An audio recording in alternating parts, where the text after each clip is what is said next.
बड'फा उपेन्द्रनाथ ब्रह्म बिथांनि मांखरसालि थुलुंगाफुरियाबो 30 बिगा नङा। बडलेण्ड मार्टियार्स सेमेटारि हाग्रामा बिथाङा गावनो बानायनाय बै जायगायाबो 30 बिगा नङा, 7 बिगासोल'। आसाम गभर्नमेन्टआ जुबिन गार्ग बिथांनि नामै मोनसे पार्क बानायनो नागिरनायाबो 30 बिगा नङा, 10 बिगाल'। बाक्सा जिल्लायाव गासै बडलेण्ड मुभमेन्टनि मार्टियार्सफोरनि थाखाय मोनसे अनुष्ठान खालामनो थांनायाव बेखौहाय दिनै बिपिएफनि सालबारि समस्तिनि एमसिएलए दिगन्त गयारी बिथाङा इलिगेल होनानै कमप्लेन होदों आरो बिथांमोनानो बड'फा सुपार 50 मिशन बै मिशननि नामखौबो सोलायबाय, बड'फानि मुंखौनो दानबाय। एखे हाग्रामा महिलारि बिथाङानो रामदेवनि पतंजलिनो जोंनि चिरां डिस्ट्रिक्टआव 3000 बिगानि बांसिन हा होदोंमोन। बयनिसिमबो खुलुमनाय जासिग्रोबाय।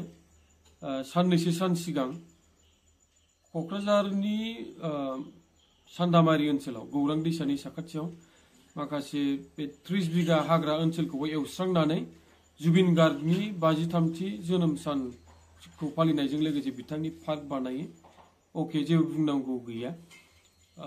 नाथाय दुखुनांथाव बाथ्राया बेसोदि जोंनि बड'फा बर' हारिनि बिफा बिथांनि मांखरसालि जायखौ दा थुलुंगाफुरि होननानै जों बयबो मिथियो, बै जायगायाबो 30 बिगा नङा।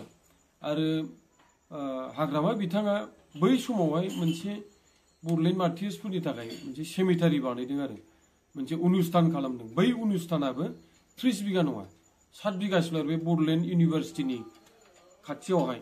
ओमफ्राय आसाम गभर्नमेन्टआबोथ' जेनेबा जुबिन गार्ग बिथांनि मुङाव पार्क बानायनो थांनाया 10 बिगाल'सो।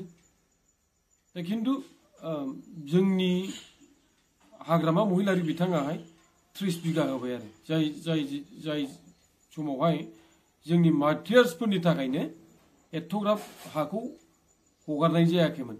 नाथाय खुब दुखुनांथावसिन बाथ्राया बेसोबाव दि बाक्सा जिल्लायावहाय मोनसे मोनफ्रोमबो जोंनि सोमावसारग्रा आफादफोरनि जेसेबांनाखि बडलेण्ड सोमावसारनायावहाय मुंख्लं जालांबाय, बै मुंख्लं सुबुंफोरखौ मान होनो थाखाय मोनसे अनुष्ठान खालामगासिनो दङ 2023निफ्राय। दाबो कनस्ट्राक्शना अनगयिं सोलिगासिनो दं। नाथाय दाख्लि ससियेल मिडियायाव मोनसे निउज सार्कुलेट जानायखौ नुदों। बेनो जाहैबाय मा, दिगन्त गयारी बिथाङा बिपिएफनि सालबारि समस्तिनि एमसिएलए बिथाङाहाय बै जोंनि बडलेण्ड मुभमेन्टनि मुंख्लंफोरनि मुङावहाय खालामनायखौहाय अपेनलि इलिगेल होननानै बुंदों। बे मारै जाथावगौ? नोंथांमोना गुबुन गुबुन मानसिफोरनो हाजार हाजार हा होयो।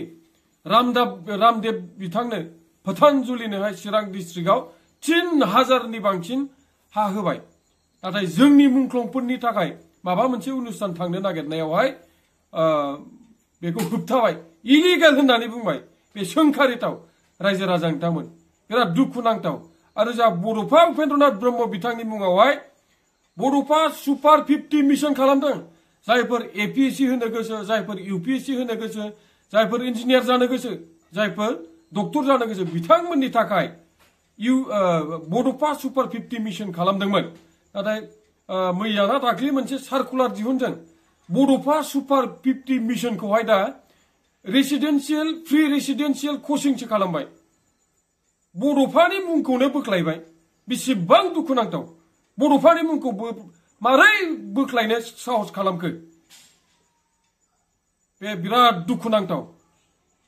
गतिके आं बेखिनिखौ बुंनानै दोनथ'बाय। गोजोन्थों।